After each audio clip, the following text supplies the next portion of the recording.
Okay. Hi, everyone. Hey, yes! I would like to congratulate you all as the diehards for staying to the end to hear about the future, which is what we're all here for, right? And I also, just on a personal note, and I don't normally do this, but I also want to just applaud Socitm for the amount of women represented on the panels and on the stage over the course of the conference, because it's a vast improvement on what there has been in previous years. So I'm very grateful for that, and it's not easy to do. So just want to acknowledge that. Okay, so the Council of the Future. I don't really know what timescale we're talking about, and I haven't gone too crazy, but and being local government people, the first thing that local government people always ask is how. Yeah, but how? So I've kind of focused a little bit on not so much what it's going to look like, but how are we going to get there? So. And it's been good over the sort of course of the afternoon to have heard people talk about, it's not just about putting transactions online, it's about transformation of services, and that's really encouraging talk.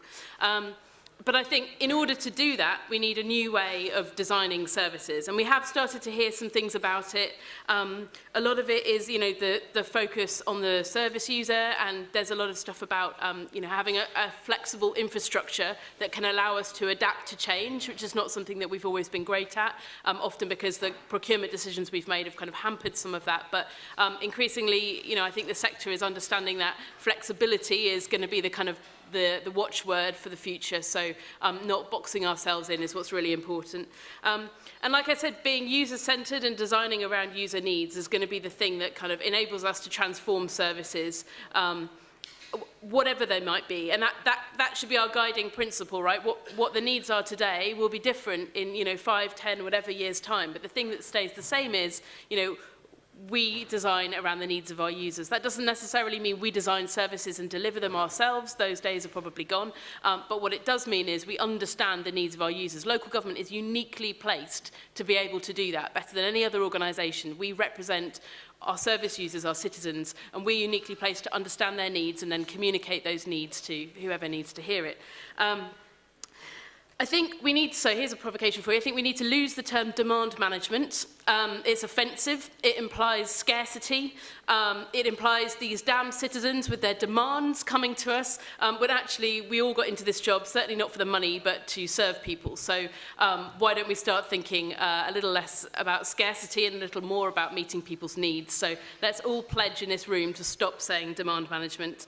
And I think what we also need to do, and again, this might be provocative, I'm not sure, but I see a lot of councils as I kind of travel up and down the country going, well, we just want to be like GDS. As long as we do what GDS has done, we'll be fine. Like, local government is not central government. We aren't GDS, and we shouldn't be looking to mimic their standards. Some of the stuff they've produced is great, and I'll be the first to kind of bang the GDS drum. But also, local government has, again, a unique role in representing people in a local way, representing a place, giving a sense of what a place might be like, and having a kind of a specific angle on your local area.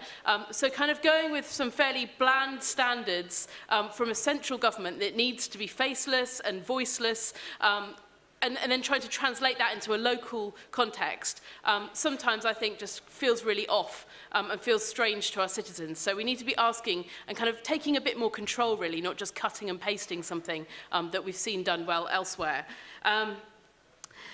We also need new roles and skills, and this is where GDS is particularly helpful, because roles like the service manager are going to become increasingly important, and we need to work out how can we restructure our organisations to allow for that to happen, particularly as the distinction between the front office and the back office is kind of faded, right? It's going to blur away. There is just the service. There is no front end and back end. There is just the service, and we need service managers who get that. And in the next few years, I think we're also probably going to see more platform approaches to our kind of core enterprise architecture. So not just CRM kind of platforms, which, things like Salesforce, and there are, I'm sure, others out there represent, but also, what does case management from a platform approach look like? And the sort of various other components of our enterprise suite.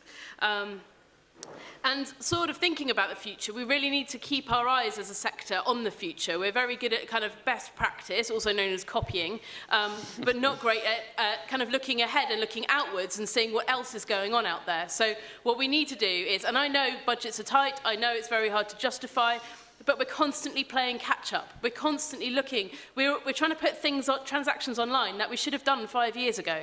We're behind already. And already things are moving on and we haven't quite understood that yet. So we're still struggling with our web content when really what people are starting to think about in other sectors is voice interfaces, for example. How do I tell my Alexa to find out what's up with my benefits claim?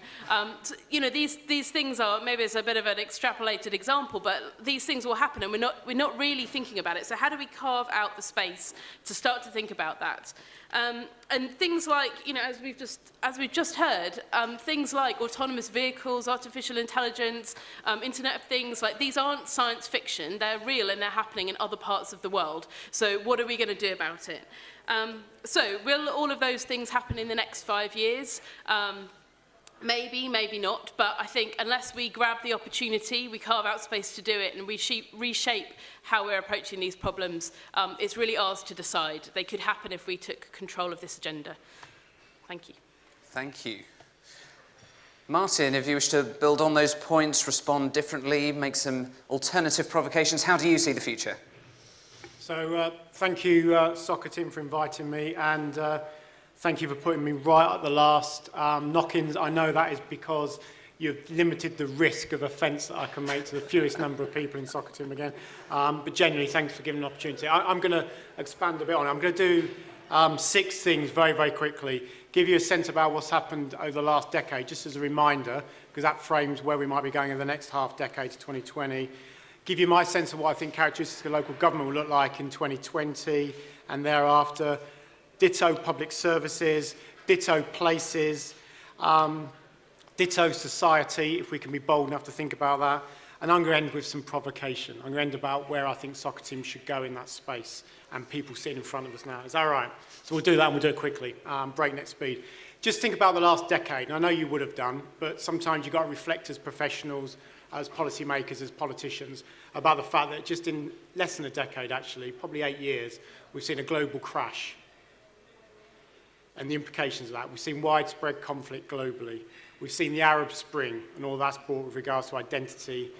We've seen a coalition government, which was creating all kinds of issues with regards to civil service and relationships.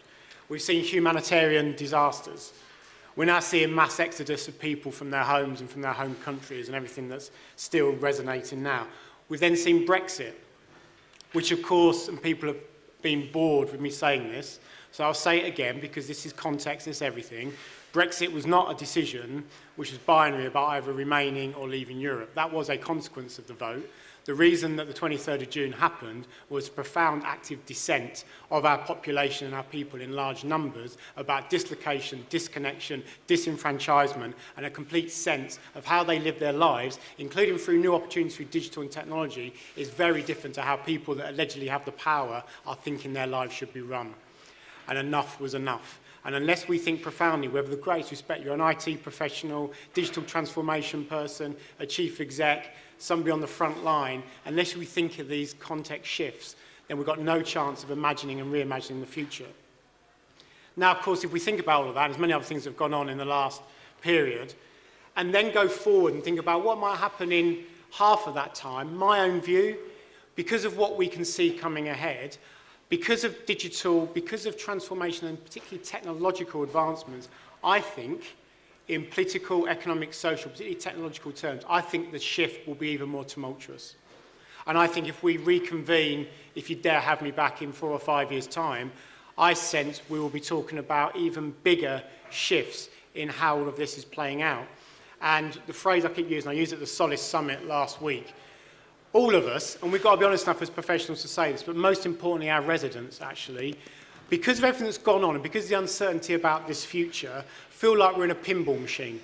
Now, of course, the thing about a pinball machine is it's got huge ricochet effect and it's potentially collateral damage. And unless we acknowledge the fact that this is absolutely chaotic for some, worrying and anxiety, but also creates major platforms for us to do something very different for public services over the next 4 or 5 years. Unless we grasp that leadership challenge, I'm afraid it becomes some very interesting conversations in some very well put together conferences, but nothing actually shifts. I'll come back to that at the end. This is only one of 6, so I'm going to have time to do this. So characteristics of local government. I'm going to race through this. I sense, and this is my own view, not the view of Coventry City Council or the West Midlands Combined Authority that I'm also Chief Executive of, or Solace, this is my view. There'll be smaller workforces, quite significantly smaller, fact. There'll be fewer workplaces, fact, out of which things are done. There'll be fewer local authorities, sorry, but there will.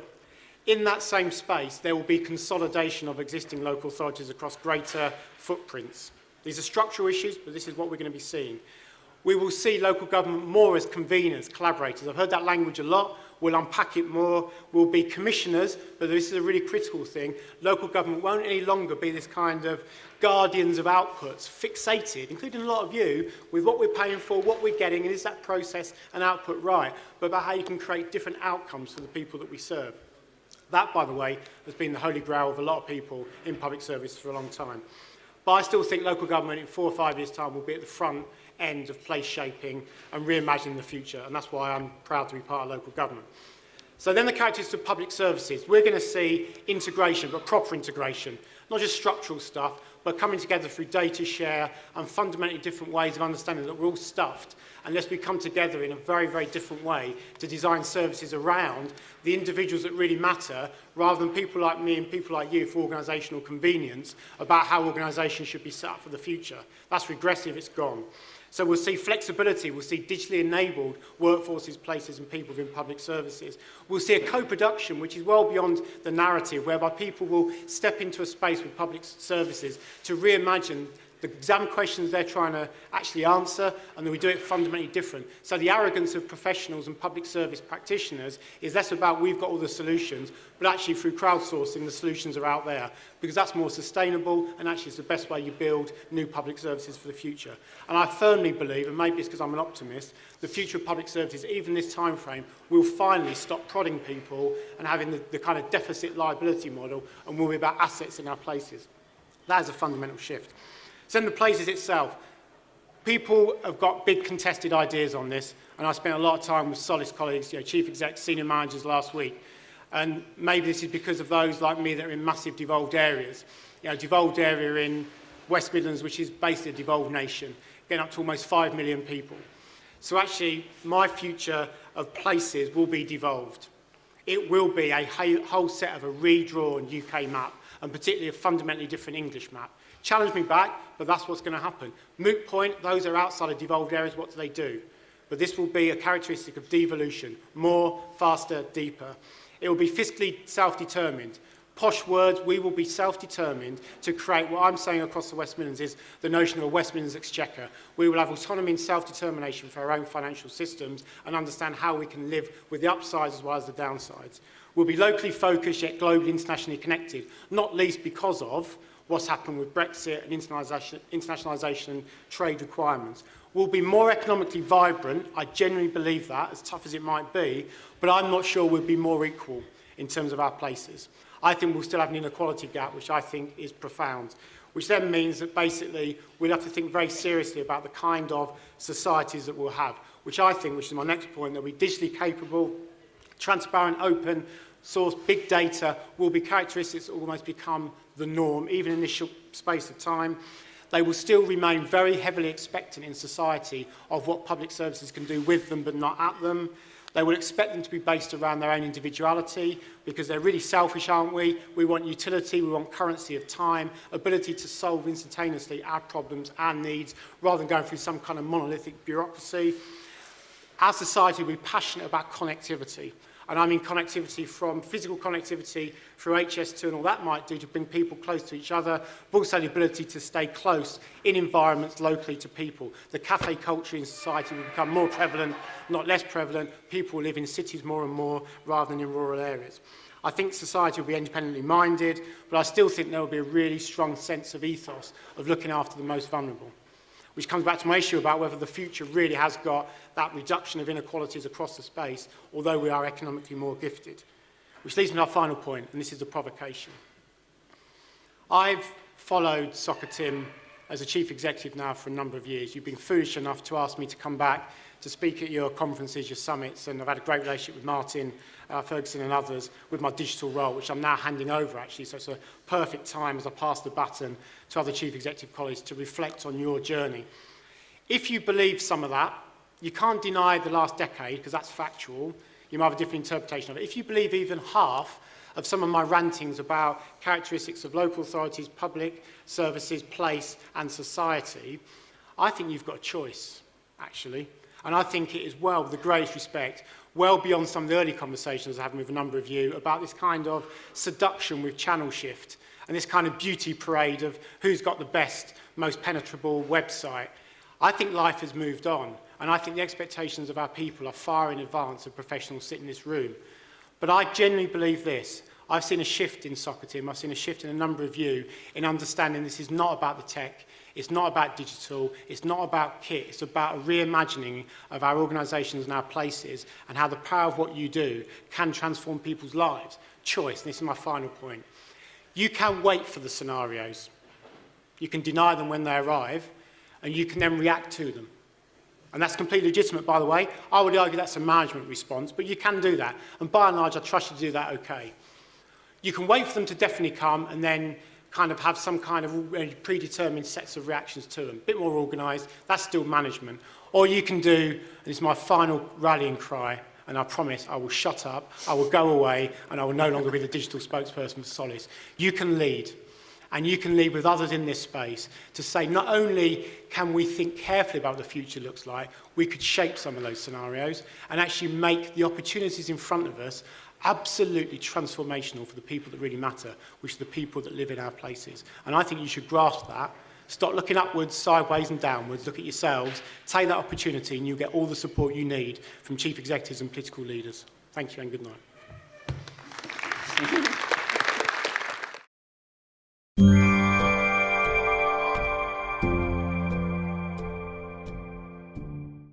So much we could pick through there. If I can just start with one question to you both, and then we'll open up to the floor. And so some common narrative.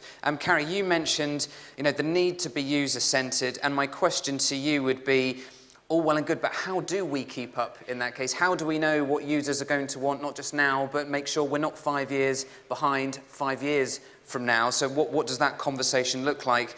And perhaps similarly to Martin, you spoke about co-production.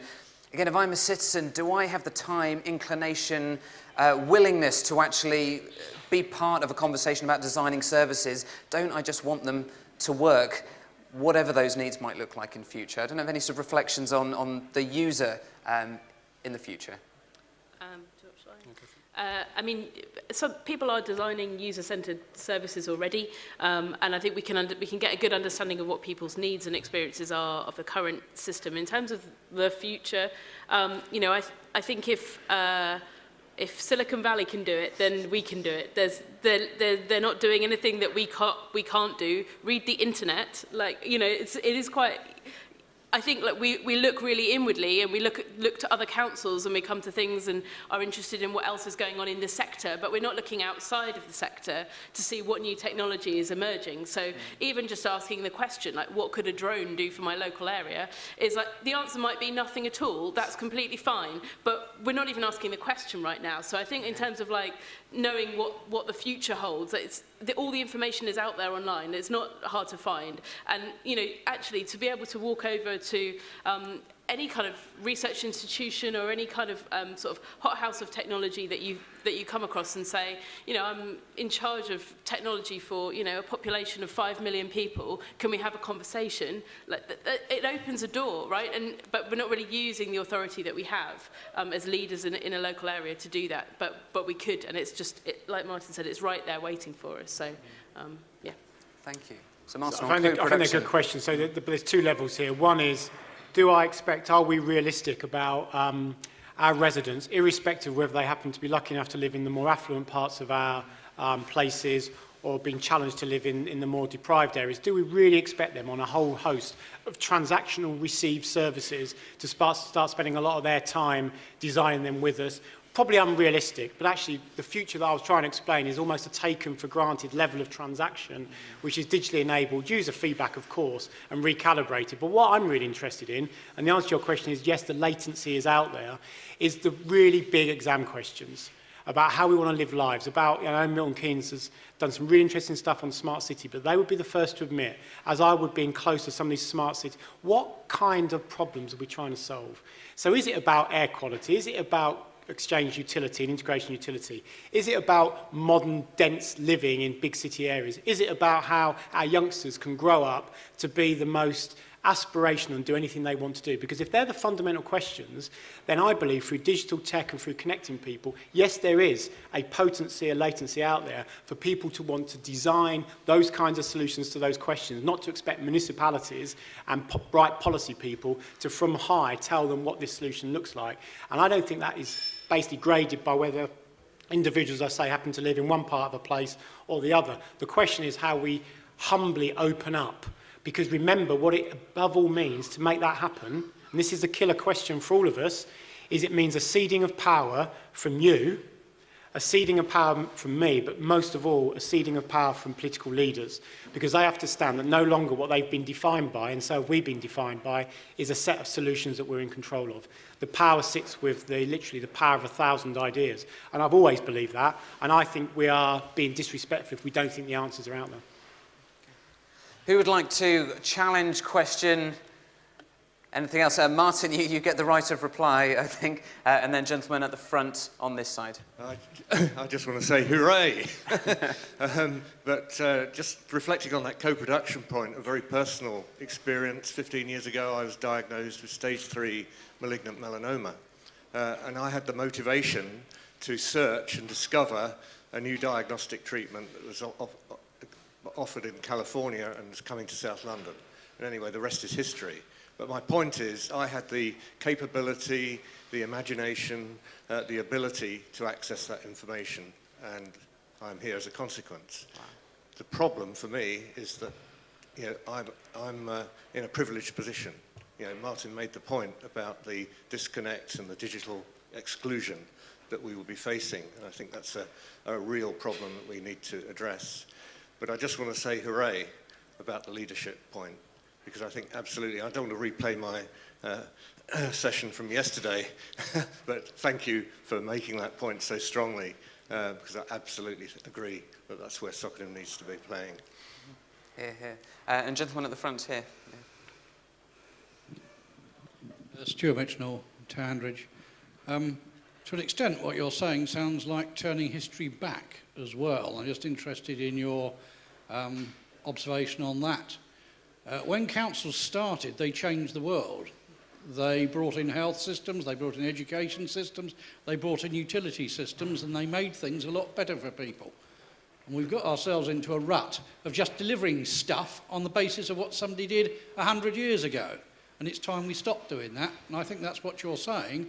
Go back to what we started out as public service bodies, and stop just being delivery agents. Yes, and I guess we're very fortunate in our neck of the woods in the West Midlands where, you've got a sense of, for a time that we're never going to get a chance again since the Victorians actually, to completely rebuild our cities and our towns. And if you think about the trio of cities in the West Midlands Combined Authority, my own in Coventry, Wolverhampton and Birmingham, it is profound, the physical regeneration potential to actually do what you say, but the clock won't be turned back in the following way. It will understand this is not just about the provision of utility and putting ourselves out there as kind of municipal entrepreneurs. It's about doing something that probably wasn't being done well enough in the past, which is putting people front and centre. So it's not a sense of patronage and almost doing unto. If we can unlock the potential of people whilst enabling the conditions, and indeed through tech and through digital and through some amazing advancements in what we can do, I think we can create not just places, but kind of a different kind of society. I've always believed that. And the thing that keeps me going as a leader and as someone in this space is we're not going to get this chance again. So I hope we don't cock it up, because it's not like this kind of coming together of an amazing set of characteristics and context, whether you call it a perfect storm, is going to recreate itself in a decade's time. This is it now. And that's the heavy burden of leadership, actually, to think we're not going to get a chance to do this again. So I'm with you. And the power of, on our own patch, Joseph Chamberlain, and what was done in Birmingham, and what was done in many cities to create from the ground up is a different kind of building requirement for the future, but one that I think we should grasp. And you lot should be right in the heart of it, not at the end of it trying to retrofit. You should be at the heart of that redesign and reimagination. So I can ask just maybe sort of by way of wrap-up comments, thinking about the theme of leadership, which has come up several times during the conference, and maybe to put back to you, Martin, in that you are known in the tech community as a chief exec who gets this agenda, hence you have been, the digital, spokesperson on digital leadership. How do we get other chief execs to really lead from the front? Because certainly time and time again, I hear sort of frustrated people lower down the chain who don't have that kind of backing right from the top. So that would be a version for you. And to Carrie, I guess you have worked with a lot of different local government organisations. As you look to the future, what's the single biggest change that you would like to see from leadership to unleash the vision that you painted for us? So should we start with Martin and we'll finish with Carrie? That's a really good question. So, and I was asked this when I first took up the digital baton, and it's been a theme of Socitm conversations. And again, I've been quite challenging about this and said that part of the solution that Socitm once was trying to suggest, I think, was a way in which you get influence of organisations to get a lot more chiefs understanding it, is to have chiefs of IT, digital transformation people having to be at the top table. And I kind of understand that seduction in the past, but I don't think that was the answer, and it remains not the answer going forward. Equally, of course, we've got a job of work to do within Solace and Socitm that a number of my colleagues, I'll just say how it is, truth to power and all that, they think they're digitally enabled and they're great digital leaders because they've got more followers on Twitter than I have or anybody else, and actually they're pretty good on LinkedIn. Really, the way to get to my colleagues and the way to really grasp this is kind of what we've spoken about over the last few hours, and over the last hour. If you can try and understand through a chief exec's eyes the most profound challenges for his or her organisation and their place, which is around the integration of health and social care, is about how we transport people around, is about reducing that health inequality gap, is about, yes, reducing cost to serve, all that kind of stuff, but is about some really big issues which are keeping them awake at night. And guess what? The power of technological advances, digital, enables us to provide solutions and enable those conditions to flourish, is when you'll get more chief execs turned. The problem is that it's often still, and sorry but it is, it's still dominated by tech language, by digital, by platforms, by acronyms that leave me cold. How can you expect someone that doesn't want to be an advocate to turn from a multi-million pound organisation to think this is their survival opportunity and their reimagination of their organisations when it is still clouded in a professional acronym soup and a kind of often still, sorry but it's true, a very kind of arrogant professional nature of exclusion. And it's only us that know, and if you're lucky enough, we might translate it for you. Socitm has done better on this than I probably would have thought so over the last few years. I think you lot have done brilliantly at telling a different story. I think you're 20% of the way. So I'll take responsibility, even though I've handed over the baton, to say to chiefs, we've got to get on this, not a bandwagon, but understand the power of digitally enabled organisations. But you've got to continue doing your bit to drop some of your professional baggage, to stop worrying about top tables, and to continue to worry about solving problems, because you are one thing and one thing alone. You are problem solvers. You are people that can provide the most imaginative solutions to the most profound problems in our organisation and their place. And if you reimagine that, you'll get a lot more people like me, not just supporting you, but following you as well. Thank you. Carrie? So the biggest change I'd want to see in leadership, is that the question? Actually, a word that Martin used earlier on is humility. And I think that is the biggest change I'd want to see in leadership, actually across the whole sector. It doesn't really matter whether it's chiefs or heads of IT or whoever, or heads of adults or whoever it might be. Because what I hear, and you're right, I've spoken to lots of organisations about this stuff, and I'm lucky that, because of FutureGov's reputation, we have people coming to us who kind of know what we do, know that we're a bit challenging, know that we do things differently, and they've come to us because they've basically run out of, you know, they've spoken to all the other options and they realise that like they need something fundamentally different. So we're lucky in that like we're sort of magnets for the people who get it and who want to do things differently. But what I see time and again is, you know, I'm so annoyed with my organisation, I wish they would all just change. And not a lot of self-reflection and humility about a leader's own role in that. And ultimately, I believe role modelling is pretty much the most powerful leadership tool that any of us have, whether it's on a kind of personal leadership level or whether it's a sort of like large organisational leadership. And the willingness to examine your own behaviour and say, how is my behaviour kind of sending a message to the organisation? You know, if I call myself on a stage, oh, I'm a bit of a Luddite, me, you know, my kids know more about technology than me, well, you're sending a message there that you don't know stuff about technology. Well, if you're going to be a digital leader, then that's not okay. Like, you don't get to be a laggard anymore. You have to be at the forefront of it. So I think that's the kind of change that I want to see in people, is kind of like really grasping the agenda, but looking at their own behaviour and saying, how can I show through my actions the change I want to see? Very good answer. Thank you.